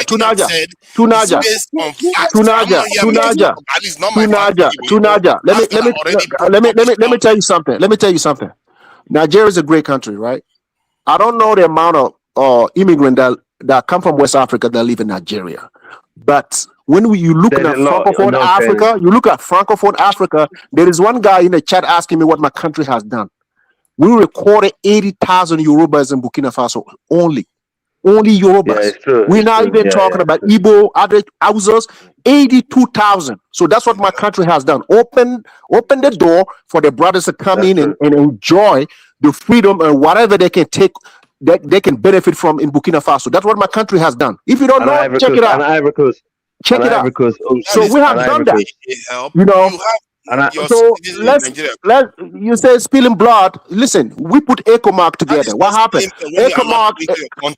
ECOMAG was not only Nigeria. It was mainly funded by Nigeria, but a lot of soldiers come from other countries as well.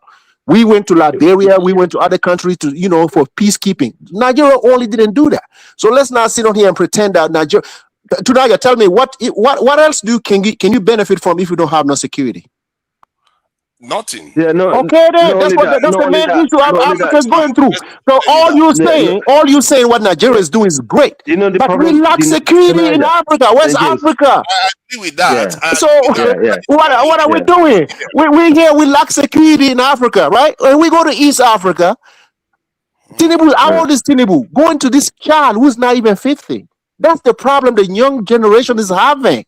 And they are talking to Africa's leader. Why? And they don't have answers. How can you, how can you let the region fall to these jihadis, terrorists, whatever you want to call them, and you are cutting business deals with other people, not even minding whatever that's going on in your own land. So we can't benefit from the good things that Nigeria is doing if we don't have security. We don't have security. Tunaja, no, I defend Nigeria sometimes, right? My problem with Nigeria is the leaders get infiltrated easily by foreigners. At the moment, you have a leader who is a CIA op. Even the two guys who are standing to become president, like for example Peter Obi. There's a guy from the former governor for Texas called Mike Armstrong. He's fully behind him, and his agenda is absolutely. No. There is everything wrong about that. Can you imagine a Ghanaian politician? Can you imagine a Ghanaian politician? No. Can you imagine a Ghanaian politician going to Ghana, going to America or Texas to influence the Texas election? Are you mad? You think what's going to happen? No. That's not true. That would be illegal. You know that in the UK. Can you imagine a Ghanaian politician? Can you imagine Nana Akufo coming to England to influence and outcome of England? No. According to the British law, you cannot. According to the British law, you cannot. No. You're not. According to the British law, you can't do it. You know that yourself. And at the moment, listen. At the moment, Nigel Farage, who won this election, right? He got how many million donated to him by a private individual, not by a politician from outside. By a private individual. At the moment, no, hold on. At the moment, he got a lot of questions to answer for that. That's why he's been quiet since he won the election. Can you imagine? It's business exactly. No, but he's going to have to answer that question to where that money is coming from, because you don't want your country to be influenced by outsiders and infiltrated. And that's what we're talking about. This is a sellout. Listen, this is a sellout mentality and sellout culture we're talking about. I understand what you're talking about, okay? But listen, we've got to be careful when we make it blatant. It's not as simple as that. People have business interests. Peter Obi is an important man. He has business connections. If his business is different, when it's listen. If his business is different, but when it comes to political, that's a totally different ballgame. Because that's threat. It could be a threat to your national security. Think, man. You're a big man. You know, you're a very military guy. Africa. If you listen, when Mali said, AES said, right? French is the main sponsor of terrorism in the Sahel. Have you seen ECOWAS address that? Oh God! The Sahel is the region, right? Sahel is the region. This is the West African region. So that means ECOWAS and the Sahel should be involved in this, right? That's our region. So when the Sahel says, and they provided evidence, have you seen ECOWAS even bother? Have you seen them even try to investigate? They don't, because why? They know the Papa Master. They know who are they under. You see what I'm saying? So they're gonna pretend, right? They're gonna pretend that you're barking. You understand? So they know if they investigate more, right? They will find French. They don't want that. And again, you live in Europe, right? You live in Europe. What is the most? What are the platforms that are pushing jihadism? What are the platforms that are pushing that propaganda? What are they? Are there French channels doing this? All of them. All of them do. All of them do. But the main ones come from France. The French the main one. Just look it up. French 24, RFI, all of them. You know, Louis know very well. Even in the UK, people don't like the French. They don't trust the French. They don't like them. I mean, we have problem with the border. People crossing the French. The UK government give the French money to stop immigrants coming here. What the French do? They turn a blind eye. They let this guy comes over here, and they will keep the money and tell it. So exactly, these people cannot be trusted, bro. They get down dirty. Because Africa. If you don't want to address the issue, right? What else should we talk about? If you put your own interests first, right? Like what people say, a country has their own business interests, right? Whatever they want to talk about. If you don't put the safety and the security of the people first, what is there to talk about being brothers? Exactly. Some people are being killed. What's the point at this time? Like, bro, you don't want to protect the region where you live at. There's a lot of people, like, you live in a country. Let's say you live in Sierra Leone. You have business interests in Burkina Faso, Mali, Niger, Ghana. This is your region, Africa. That's what you need to protect first. This is where you do business. This is where your people do business. If you can't even protect that, and you go outside of your region for your own personal interests, what's the point of calling each other brothers? What's the point of it? And this is the reason why. Usually, these African leaders, right? They are often faced with a shotgun diplomacy where most of the stuff that they have to do and agree to, there's just using it metaphorically, there's a shotgun at their head. You do this or this is what you face. And often many of them cave in. And that is the problem with ECOWAS. You have all the coastal leaders that they don't seem to know they're left from the right now. They don't know where they're going. And the Sahelians have made a stand, a very strong, bold stand, because it's a self-preservation. The way I see the Sahelian issue, it's not a question of being a military or not being a military. At the moment, they're even at war. How do you expect them to even organize they are making it. Even if these people were they were civilian, we would have faced the same problem. Anyway, so the thing is, right? You see how all these European countries are standing for Ukraine. You see it. You're African. You see that, right? Right. Oh, that's their region. 100%. That's their region. They have their interests and they stand together. Africans will never do that, but we'll call one another brothers, and it's okay, right? So often they are in a position where they don't have the guts to say no, and they are often being told, you do this or this is what's going to happen. Even Ibrahim said it.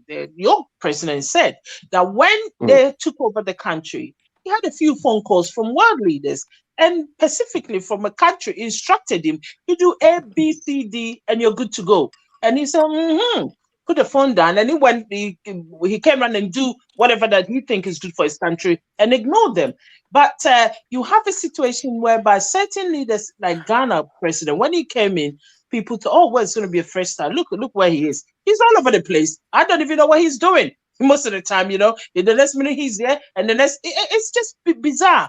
And then you have I noticed, you're right. 1 minute is Pan-African, 1 minute is Pan-Europe, Pan-African, Pan-Europe, We understand. Pan-America. We understand the pivoting. We understand the pivoting. Yeah, We he's from the right there. Sahel. He's right. We are not mad at certain country. We understand they have to, do certain things for their people. We get that. But at the same time, can we talk about those countries that are giving their land so we can be attacked? That's the thing I'm talking about. You might not be, for that. Maybe you're not ready, right? I'm saying This that is even those countries, St. Well, James, Ghana is one of those, in all fairness. Ghana hasn't done that. No, Ghana doesn't do that. No, Ghana doesn't do that. No, I'm not talking about Ghana. Does the US have a base What do in you mean Ghana? Ghana doesn't do what? Ghana, they use Ghana all the time. No, they don't invade us. They don't attack from Ghana. They don't invade us from Ghana. That's what we're saying. They do have a base in Ghana. Nigeria and launch. Listen. For better or for worse, whether Ghana is good or bad, I'm not going to debate that here. But what I'm saying that Ghana has never allowed the terrorists to use their land to go and attack Burkina. Ghana has never done that. That's true. I agree. Whoever is in government. Right. You make a point there. You made a point there. I agree. But we made a claim about 2 ECOWAS nations, Benin and Ivory Coast. Why ECOWAS is not discussing that? If this thing is called brotherly meetings, why AES made a claim about 2 ECOWAS country, that are trying to destabilize the Sahel. So we had a legitimate right to go after these 2 nations. And when did this thing happen? I don't want nobody to complain about the AES. We've been doing this, calling everybody, letting them know these people are attacking us from these 2 countries, right? And no one cares. And if that happens, we're gonna go there. There's a lot of people being killed in the Sahel, right? And these are lives being lost. So I'm putting people on notice. But before the end 2026, I'm telling you, a big war is going to happen in West Africa. I'm telling you, it's going to happen because ain't nobody's going to sit on there and take that. If ECOWAS doesn't want to move, right? If ECOWAS doesn't want to move fast and bring these countries together, I'm talking about Benin and Ivory Coast. Something is going to happen. I'm guaranteeing you that. We're not going to sit there and take that. Let me just say this, right? Somebody was earlier referring to what's happening in Senegal. It's such a tragedy. This young man, you have no helping chance without Sonko. Sonko, the man that was being brutalized, beaten, they did everything to that young man. They both been brutalized. In all fairness, both of them was in prison. No, that guy was in prison. I'm beginning to suspect Faye was a ploy. They put him in there to get to Sonko. How come Sonko was arrested? Well, that's my belief. I don't have any proof. No, but that is a negotiation. I reckon it's a negotiation between him and Macky Sall. I said that before when it just happened. Yeah, exactly. Africa. Sonko should have known when they took the meeting and they went and got with the president, right? And you remember, Sonko was trying to close the border. I was watching the news yesterday, right? And one guy from Sonko said, you know what? They were trying to close the border to prevent the former president to leave the country because of the things he has done. Joe Maifa did not agree with it. That was the very red flag that Sonko should have understood. Macky and Jamai, remember they come from the same. They come from similar. You just got into government. You have the Senegalese are facing all manner of stuff, food insecurity. You know how ethnicity work in African politics. You don't let Macky Sall run away. You keep in the country. Why does he want to go? Why does he want to leave the country? That's the first red flag you have to address. The thing is the opposition that Macky Sall come from. They had a deal with Jamai 5. That's how you be there. That's what I'm telling you. If Sonko is a smart guy, he been through a lot. Otherwise, that election would have been. I saw a newsreel of them. I think it must have happened a few days ago. Actually, when he was going to Kenya, and Sonko did a very small action, and I thought this guy is very sharp and smart. He made him know he's in charge. regardless of what he went and made this news interview where I'm in charge, and if Sonko doesn't please me, I'll get rid of him. And I said to myself, why don't you get rid of him and see what will happen to you? No one knew him before, like a week or two before the election. No one knew of him. Exactly. If it was for him, they would not even get elected. He's a You know, I wouldn't go that far. no, Africa. You know the popularity. That's what we have. Now, when I say no, the level of popularity that he had it. He was able to gather around the ticket. It was because of Sonko. It wasn't because of no Jomai. People went out to vote because of Sonko. They didn't go out like, bro. They know, they crippled Sonko. So the option was to vote for Jomai. No Senegalese wanted to vote for him. Because I hang around him a lot. In all fairness, if Sonko go on his own this next time, he won't win it. If he will win it. He will win it because why? Even they put $1 billion there to prevent Sonko, right? So for those people who are convicted, I think there was a vote on that. Right. That's what I'm trying to say. They will block him in a way he doesn't stand. It's a case of you know why? The reason why they are attacking that man so much is they know they can't control him. They know they can't control Sonko. Have you listened to him when he was in have you listened to him when he was in opposition talking about the Sahel? Have you seen the videos? This guy is pro Sahel. He's pro Sahel. Yeah, they all do. Even to be honest, in all fairness, even when Macky Sall was there, he used to support the Sahel. He used to say military support is, bro. I mean, that's why I want the Senegalese to come on here as a support. Let's not go there. If they come on here so we can have the conversation, they are francophone and we can better debate this. I know you want to tell a price to them. These are our people. We have a certain way of talking so we can understand one another. I know. I say Jason, I'm jealous price with them. Okay. Yeah. No, I hear you. Hey guys, let Louis talk. We gotta close out. Go ahead, Louis. Hey, Dennis, brother, you gotta we know we love you, but you gotta run a better show than this, bro. Come on, I'll wait forever. Go ahead. Come on, if the topic hasn't already been arrested. Listen, we all know how the enemy gets down. There's no good white man. None of them have our interest, okay? We got to keep our own interest. Just to address V very quickly, I'm an MPP supporter mainly, but Mahama is doing okay, sister. I can't see what he's doing wrong at the moment. He never promised nothing. He didn't have to. He just had to wait until the MPP fuck up. And because our foundation as a country isn't strong, eventually it will happen, and that's what happened. I like what he's doing with the gold, by the way. We need to take the other 2 gold mines that's owned by foreigners, Goldfield and all that, we need to take it back so we can get the CD out there. Our economy should be 3 times what it is now. It's now officially 118 billion. Okay, so that's just to address that. In terms of the French, nobody knows how the French get down better than Ghana. Okay, you are forgetting that. What's his name? De Gaulle. Okay.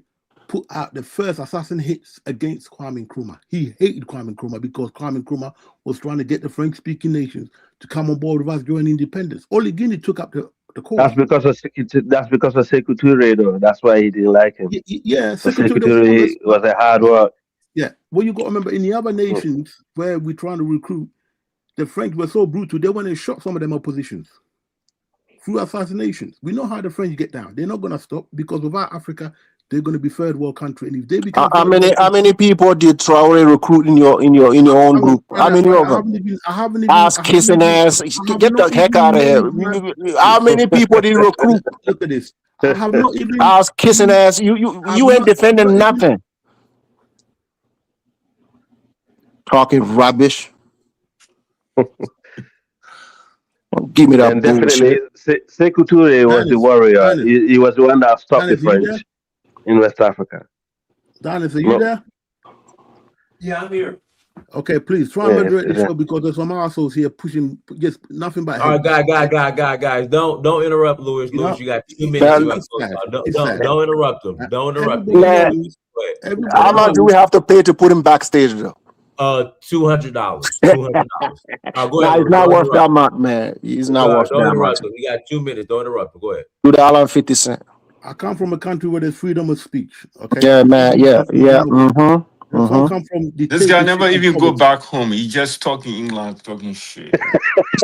Listen, it's very simple. Okay. We know how the big French bro. get down.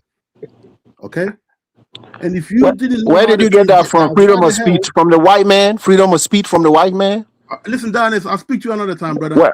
Yeah, go away, bro. No, let him speak. Let him speak. No, hold on. Louis. Louis speaks. I'm about to mute everybody. Louis, don't leave. You got 2 minutes. Nobody interrupt him. Right. If you're an idiot, if you come from a nation of idiots, you will become an idiot. Everybody knows how the French get down. Okay. If you fucking know, all right, how the French get down, and then you jump into the game, why are you then complaining about the fucking French? Bitch, you know how they got down before you got in. You cannot break the rules of the game and turn around and say, oh, why are they doing this? Why are they doing that? Are you stupid? You didn't know the French were going to come after you? Okay, that's what happened to Kuma, right? So he knew that's why he jumped in and got killed. He was about to get killed by your people. So he knew the game. No, Louis. So he knew the game, right? He got in, and your people were trying to bomb him. So he was an idiot.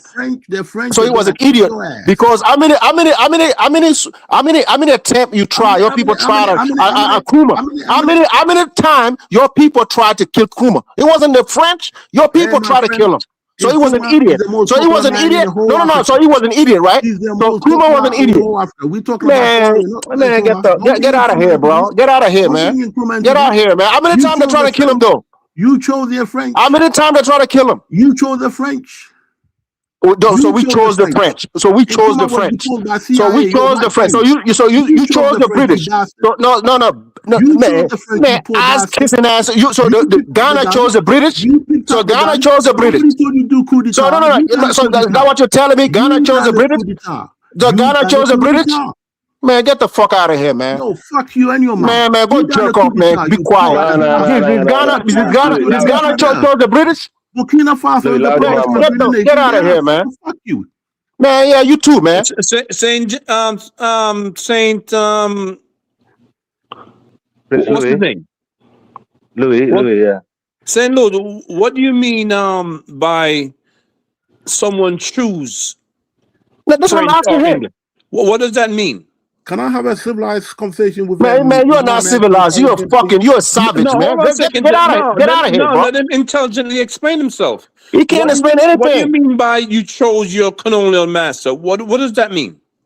During the independence movement, the majority of the people in Burkina Faso went on the side of the French they chose to be under the French. All the French speaking but were they colonized by France? Yes, they were colonized, and they had a choice. And they decided, because it was the Marshall Plan, under the Marshall Plan, they insisted that the colonial countries that were ready should go independent. That's how India got in. Okay? So what are you talking about? What are you talking about? I'm speaking to Delroy. You're talking about my country that you don't know about. Hold on a second. Because I'm wondering. But that doesn't matter. I corrected you so many times about Burkina Faso. Therefore, you don't know anything. How many times did I correct you? But what I'm saying, from one master to the next master, what is the difference? I don't get it. Right. Thank you very much. The point I'm trying to say is that we know how the French get down. That's what I said at the beginning. Okay. Okay, but the English is the same master. I don't understand. All right, hear me out, Delroy. How long has it been since the AES took charge, or in fact, Traore? And why has he not allowed opposition? He's now killed off opposition, and you. Oh my goodness! No. We're not going to get into that part. Delroy, I told you these guys going to take us on a rabbit hole. Did I tell you that? From one master to the next master. Delroy, hear me out, Delroy. Did I not tell you this guy was going to do this? I'm speaking. This guy's going to take. But you're not above me, man. Shut up. Shut up, man. Shut up, man. You don't know anything. How many times did I correct you? How many times did I correct you? How many times did you stand corrected before me? You don't know anything. You say you're older than me. First of all, Delroy, he came on here, right? No. That is, can you allow me to speak, right? No, first time, right? He was. You know what happened, Delroy? One day. One day, Dennis, he spoke about. No. Say, James. Technically, you guys keep interrupting Louis. He has 2 minutes. Just don't interrupt him. Let him finish speak. We cannot turn around, Delroy, Okay, every time we as a bloc in Africa or as black people, we make rules to move forward in a certain way. Okay, and then someone deliberately breaks the rule and then expect everybody else to listen to what they say. You can't keep slagging off ECOWAS if you make ECOWAS weak. By doing this coup, you've made it weak. So make it strong. Go to the public, get legitimacy, and come back and run your thing through the politics. You cannot do it by the barrel of the gun, Delroy. That's what I'm saying. We can't move forward with the barrel of the gun. We've got to make our mind a certain things, a certain for our people, a certain time, and move forward. You cannot do an AES, okay, and then expect everybody else to play by the rules. We can make ECOWAS stronger. Let's make ECOWAS stronger and kick out the French at the ECOWAS. That's what I'm saying. Okay, can I respond? Can I respond, please? No, let me see. He was talking to me, so I'm gonna respond to him, right? So the people. I mean, we can stay on if Diners when Diners close. Let me finish. Stay on. Hold on a second. Let me finish. The people. See, you can stay on after Diners if you want. Let me finish. The people chose. They chose to go with what the government of the Sahel is doing. The people themselves chose. They have not. Come on now, man. Bro. Come on, Delroy. Come on. But they chose. Come on. Okay, they chose to do. When did they choose? When did they choose? What do you mean? When did they choose? They accepted. They accepted them. When was the election? They accepted the Sahel leaders, and they accepted what they're doing. Delroy, they accepted what they're doing. They are under duress, brother. They are under the gun. No, they're not. Come on now. No. They just had 250 African Americans are in Burkina Faso this week, right? They left yesterday. Get their residency. They left yesterday. What I'm saying? They left yesterday. Let me address this comeback. This comeback over here, man. Listen. You see, Delroy, in our community, right, in West Africa, the minute you start talking about things that they can accomplish, they get jealous. I don't want to use the word. It's a strong word. It's a level of jealousy going on. Let me tell you something. You are a smart guy. You live in America. You see the level of popularity Traore has. If he stand election today, who's gonna get elected? They love him. So you see that? No, man. You said I interrupted you. You said I interrupted you. You said I interrupted you. Why don't you be quiet though? Why don't you be quiet? Why don't you be quiet? Be quiet and listen. You're gonna learn something. You're gonna learn something. Why don't you be quiet and learn something? You never learn something. No. You're gonna learn something. You old, but you have no knowledge. You have no knowledge. You don't know the region. You over here. You left Ghana. How old were you? You were kicked out of Ghana because you tried to kill Kruma. You know, and they kicked you out. Man, you don't even have no credit to speak on here, man. Okay, man, shut up, man. Donis, why don't you mute him? Why don't you mute him? But like you muted us. Mute him, man. Luis, why don't you mute him? Why don't you let him? Luis, when was the last time you were in Africa? When did you visit your country? 50 years ago. I haven't been there. 50 years ago. I haven't been there for now. Since that white boy kicked you out, you never went back. Said really kicked you out. His family tried to kill Kruma, man. Huh? Who killed Nkrumah? Your family, your family, bro. Man, we know who you are, bro. We know who you are. Man, I'm sticking to it. If you let me speak, I'm sticking to it. If you let me speak, I'll speak on it. When is Traore gonna do the Man, election? let me speak on it then. When is the You ask a question, let me speak on it then. Let me speak on it. Let me speak on it. Okay, you talking about election, right? So do you respect the election that just took place in Ivory Coast? Is that an election? He's an ECOWAS member. Okay,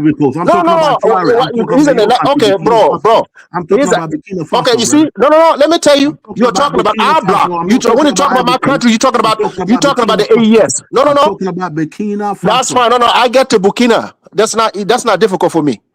I'm gonna help you understand. You guys are part of ECOWAS, right? You are making your stand coming from an ECOWAS nation. Yep. Is that correct?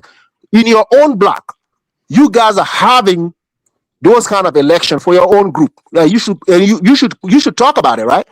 Drama. Alassane Ouattara. You know the Africa election was not. Ivory Coast election. It was even the election in Benin. Even the election in Benin. You can Talk check it about out. trials. When you gonna have a proper election? He excluded, When you gonna have a proper election? How you gonna, when you gonna let me finish? I thought you said you wanna, you asked the question. I'm telling you. Yeah, well, get to Burkina Faso. So in your own home, right, which is ECOWAS, you guys are having problems. You say we should, no,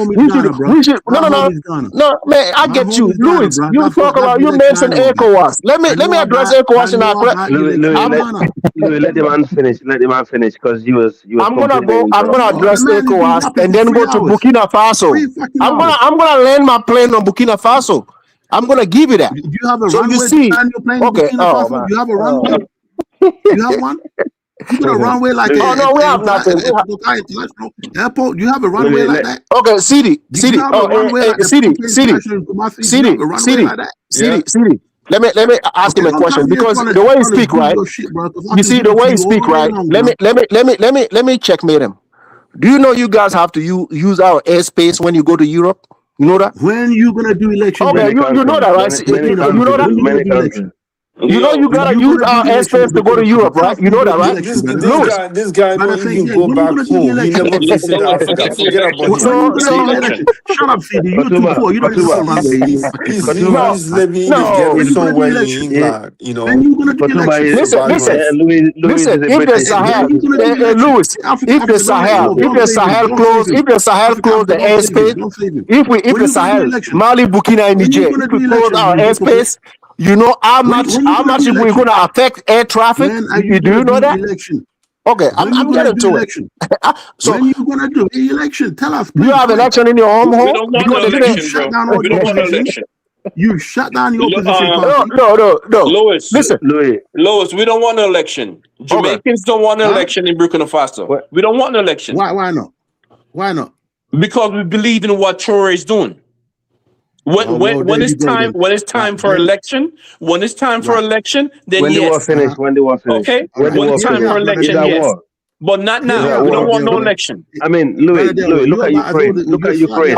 Louis, is that any election in Ukraine? No, let me address Ukraine. No. I wasn't finished though. He kept interrupting me. He kept. Why you want to talk? Because no one learns from you. No one learns from you, honestly. You will learn if you listen. No, Louis. No one learns from you when you come on here. No one learns from you. No one learns from you. You said, right? You said, no. You said you're old enough to know the reason. But every time you come here, I correct you. How about that? It's a quick statement to Delroy. No. Hold on, St. James. What are you saying? Right, Delroy, hear me out. As someone from West Africa, looking at our history and how our people are. You cannot give the French an excuse to come in. If you don't do elections soon, you're gonna give this French an excuse to come in. Why an excuse to come in? Why an excuse to come in? They're not honest. They're not honest. Why do you think like this, Louis? That's what I'm trying to say. Come on, Who's gonna come in? So you're gonna have election and become a puppet to the West. So you okay? So no, Africa. It makes sense. He's telling you, right? Let's do an election so you can go kiss the French ass. That's what he's telling us. That's what really want us to have. You don't have to. So that's what he's saying. No, that's what you're saying. You don't have to. So you can kiss the ass for a minute. So the minute we say we don't want to do that, you get mad. Having an election, what does that mean? It means you get legitimacy from the people, and everybody. Okay, but the people already give them legitimacy. Okay, what's your problem? And get it. What's your problem? Because the process is different than what you have in your country. We are not legitimate. No, it's not. Okay, no. I'm asking you. So the white man say you gotta put a ballot. You gotta use a ballot to elect the president. Now it makes you legitimate by doing that. Support the channel. But not only that, Louis, let me ask you a question. Did we have an election when we were building pyramids and everybody else was living in caves? No, we had kingship rule, which I like. Okay, so why you down on this election then? Because that was then. This is now. Okay, well now is not everybody's now. Now is what white people created. Your now is not everybody's now, Louis. Your now is not everybody's now. So we cannot go. We can see the problem of African, right? You want to go at the same space as everybody else. We pick our space and we accomplish what we needed to do. Let me ask you a question. Do you know when the French, right? You talking about the French? Let me tell you. Did you know when the French became a democracy? I know about you have an the idea? French. No, I'm asking you. You live in Europe. You live in Europe, sir. You live in Europe. You say you're smart. You are intelligent. I'm asking you, when did the French become a democracy? Tell me when. Listen, the French Revolution is all you need to know. I'm not going to say. Oh no, say that wrong. You see, he has no dates. He says he said Ghana know French more than we do. I'm going to dog walk this guy. He knows nothing. No, you know nothing. You don't know nothing. You don't know the. Give the date then. Like I do. I'm give the dates. Far more than you. Give the dates. 2026. Man, give the date though. History, bro. You don't have. You can make a mistake on a date. Give us an estimate, so I can just give me an estimate though. Tell me why. Give me an estimate. Close down all the opposition parties. Man, get the fuck, bro. You don't know anything. Right. The French was the monarchy for until when? Delroy, are you there? Yeah. Brother Delroy, you there? Yes. Right. Listen to me, brother. I understand all that. No, man. Delroy. So you see, I ask him questions. He run to you. He can't answer me. You see, when I ask him a question, he run to you because he has no knowledge. He's not knowledgeable. You're not knowledgeable, sir. Well, you're not learning nothing from knowledge. No, I'm learning nothing from you. Every time you come on down there, you lie. You lie. My friend, listen you remember when he said that he came on here? I wasn't here, right? You know what he said? He said, no, Kwame Nkrumah came to Burkina Faso after Volta at that time, right? And he wanted to unite the country, and Burkina Faso said no. I couldn't call that day. I came on here, I challenged him. He couldn't even say anything. He could not, because he thought I didn't know. My friend, stick to the subject, okay? No, you're a liar. Stick to the subject. You're a liar, Louis. You're a liar. Let's stick to the subject. When are you going to do elections, bro? You know, I wanted to respond, right, but you're not gonna like the answer, so I'm gonna skip it. Now we got a dictatorship. Okay, and we love it, and we love it, and we love our dictatorship. That's you see the problem between me and you. The problem between me and you that goes round and round in circles under dictatorship. You see how it starts. You see that dictator that you're talking about, right? He's praised all over the world. You see, that's to tell you something. Your smart ass can understand that. I get it. You are so little. So in your mind, you can't fathom somebody coming from the Sahel being that big to other people's eyes. You are jealous, and you are here showing that to us. So I can't address you. You are fucking jealous. So a dictator is praised all over the world. So you can't. So it's new to you. It's new to you. It's new to you.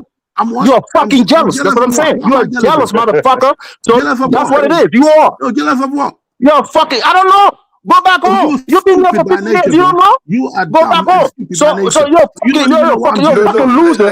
You're fucking sitting in a fucking country in England and can't even go home. Calling people dictators. Get the fuck out of here, bro. I know you don't like man, Pastor, what do you think? You think who the fuck are you? Who the fuck are listen, you sat here, right? The problem, I'm here listening to you, right? You never listen, I'm gonna go back to my time. The face of the earth. Get the fuck out of here, man. Fucking hater.